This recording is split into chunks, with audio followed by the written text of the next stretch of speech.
And good Monday morning, everybody. Happy Eclipse Day. Happy New Moon. It's going to be a fun day. Now, Facebook's been all weird with videos and everything else, so we're going to give this another shot and get sort of the big details out fast. You know, the news you need to know in under a minute. If you want to watch the full video, check out the link in the comments. That said, though, coming in today, we got new moon, setting us up for a full moon run towards the New Year's Day. This is going to be a good day for initializing things, starting things, remembering that we're doing this whole portal towards accepting ourselves into our fullest form. So resolve yourself with your decisions and your process today. Energy forecast still holds as heavy though, a lot of weight, a lot of strain on everybody's shoulders. So make sure that you're being kind to yourself and kind to one another. And as a constant reminder, we're focusing on the concept of delight right now, delighting in doing the right thing. Saturn and Jupiter will be conjuncting in a few days here. Let's look forward to a good excitement day for that. Okay, I didn't do bad for under a minute, but that said, the rest of this isn't going to post up on, which one was that, Instagram? So now I can see what I can do on a slower ramble here. So let's break it down piece by piece, starting off first with that new moon. Like I said, it's all about new beginnings, new starts. New moon's when you're gathering together the products, the resources to do a project. You're building a house. What's the first thing you do? You lay a foundation. Well, hell, even before that, you lay out plans for your foundations. We're going to take a step even back further. You've got the schematics in front of you of what you want to build and what you want to accomplish, but those schematics are telling you that you need particular resources, particular energies. Those are the resources and energies you need to be accumulating right now and focusing yourself on to make sure that you have them at the ready. Maybe it's in spellcraft, particular spellcraft components. Maybe it's in building, getting the building schematics together. Maybe it's in planning a new move. It's figuring out where you want to move to and how much it's going to take to get you there. Maybe it's in changing a personal quality of yourself, and it's thinking, what routine can I create to change this habit of mine into something better?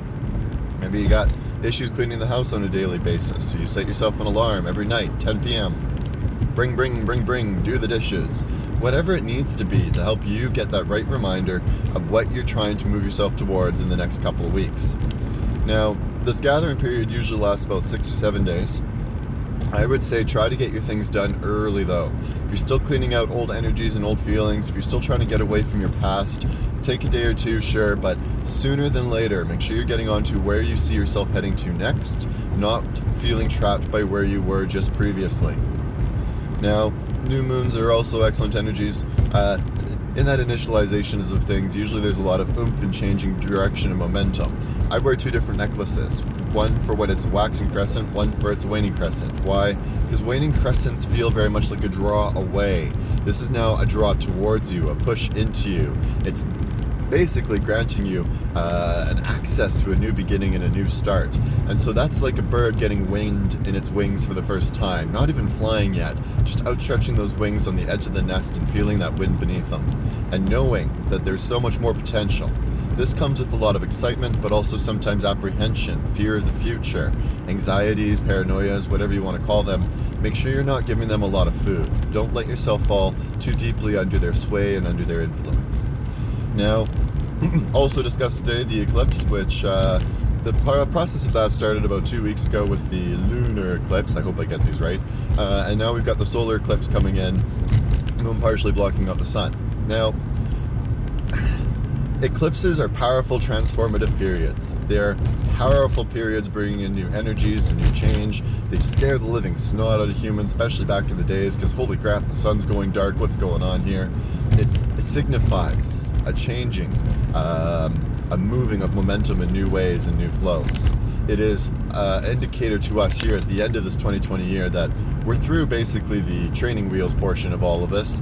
Now we're going to get into the real work of really seeing ourselves transform and become something new and different in the future. This is a huge period, my friends.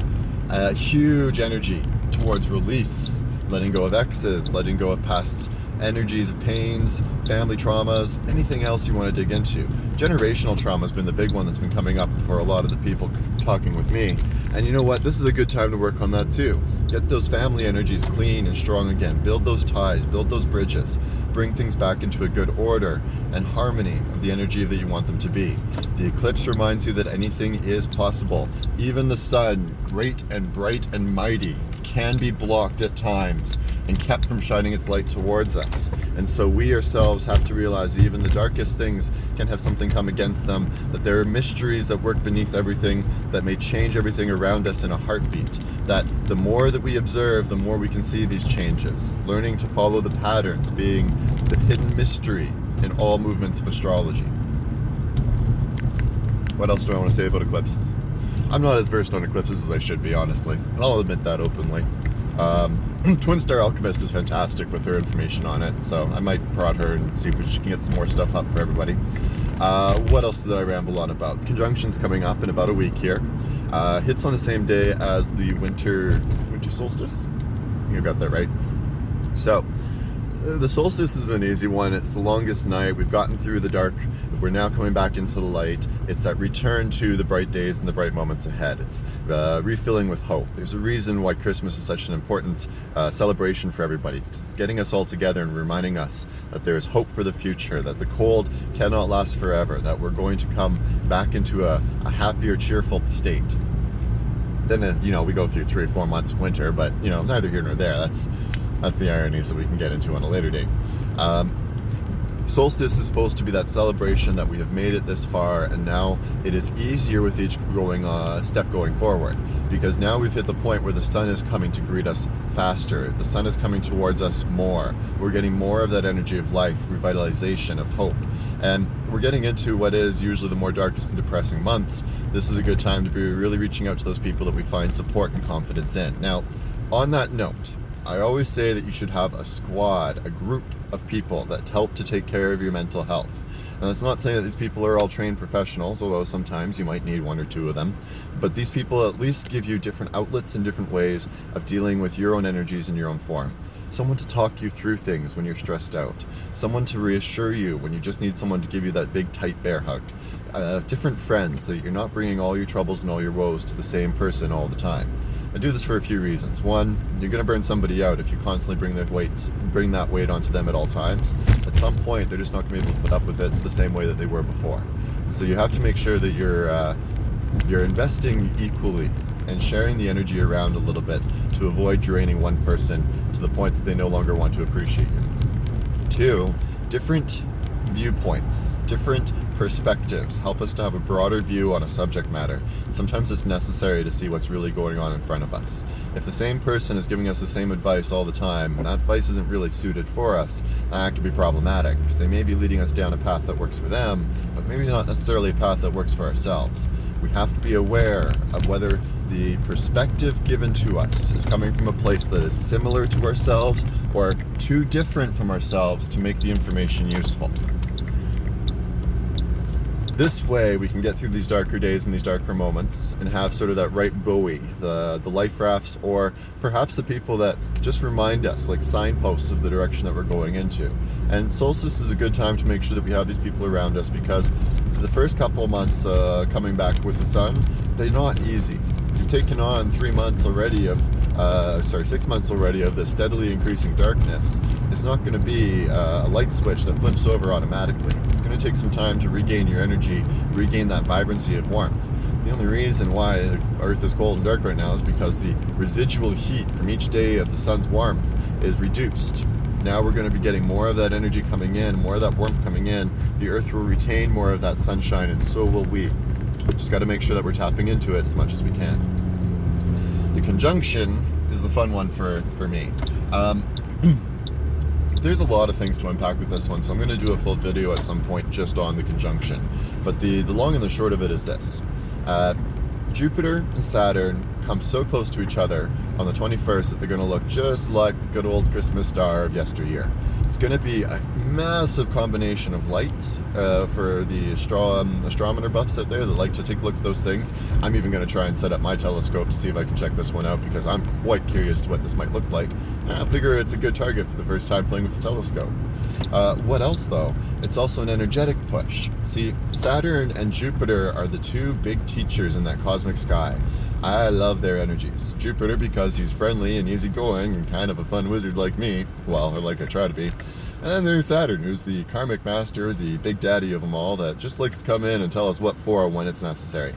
So when you've got the 2 teachers I often talk about the retrogrades and Saturn being out of the classroom when it's in retrograde.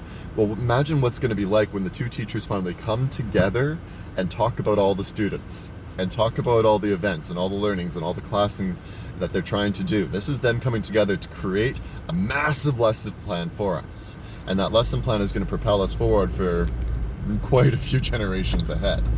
Now, the things to remember is that this is going to dig really, really deep on all of us. Anything that Saturn is involved in, it is a deep, deep, deep dig. It's getting right down to the deep levels of our karmic lessons, our spiritual lessons, our very soul self. The Jupiter lessons are usually about how we absorb these things and connect with these things. That's why I call him the teacher aid, because he wants us to understand what's being presented and wants to make it fun for us in a lot of ways too. Still a teacher, but doing so in a way that may feel more so gentle, smooth, easier to accept and engross into yourself. Now, Jupiter is going to try and make sure that we get the lesson in a way that we can understand. That means, at least at the beginning part of the after the 21st, we're going to be seeing a lot of things coming to us a bit like rapid fire, but it's going to be in ways that we understand it if we just sit with it and think it through properly. Take the time to really feel your emotions, understand your state of being. Don't let yourself get too wrapped up in the having to do something. Focus more so on the having to understand something prior to doing anything with it. The energy also opens up some massive opportunities of change within us, and this is what I call the portal period. That period where you can make transformative process happen within yourself and get something big moving and happening. If you come up to the teachers and say, teach me this, direct me here, help me understand this, then you're going to get the lesson plan in the direction that you want it. And that's the great thing. You ask and you will receive. Ask the divine for anything. It will find a way to provide it. Whether you like the way it provides it or not, it will find a way. So, as I said yesterday, 2 days ago now, the gateways are opening up. What that means is those opportunities that mean something to you are starting to be presented casually. And you have a choice here to really push forward towards one of these objectives, one of these goals, one of these situations, one of these environments, and really make your universe and complemented by it. If you wait till after the 21st, the universe will pick something for you, because nobody gets out of the lessons. Nobody. But if you choose your own path and your own course, you can direct your destiny a little bit. Now, you want to make sure that that path is on the path that you're supposed to walk. A person that's supposed to be, let's say a person that's supposed to be passive, what's the word I'm looking for? Non-aggressive, pacifist. A person that's supposed to be a pacifist, avoiding all combat and all fighting, probably shouldn't find themselves in a dojo. But being laid out those opportunities, that may be something of a gateway that they're seeing right now, because these gateways can go potentially anywhere. If they choose that gateway, they may get away from what is really their personal path. So know yourself first before picking something to complement yourself with. If you're just grabbing onto something because it seems cool, you're probably just going to wind up overwhelming yourself or putting yourself backwards rather than forwards. So take these things into consideration over the next couple days. Start making some moves. Get your mind right for what comes up in a week, because we want to make sure that when that conjunction comes around, we can look at the teachers and say, hey, we're ready for this. That way, we step forward in the lessons that we want, not just the lessons that are going to get forced down our throat, and we can delight in our process of doing what is right for ourselves in the right way for ourselves. I hope this makes sense. If it doesn't, you can always shoot me a question or a comment. And if you're following from the short link, let me know if this actually works. Apparently Instagram cuts me down to a minute. If I upload it to both Instagram and Facebook at the same time, it screws them both up. So let me know, did this work? Did it not work? Where do you like to see your videos posted? Once I get that information, I can start giving it to you the way you want it. Thank you so much for joining me this morning, though. I hope you guys all have a fantastic Monday. And as always, until we talk again, be safe, take care of yourselves, take care of each other, walk with kindness, especially right now. And remember, we're all going to get through this just fine. Bye for now.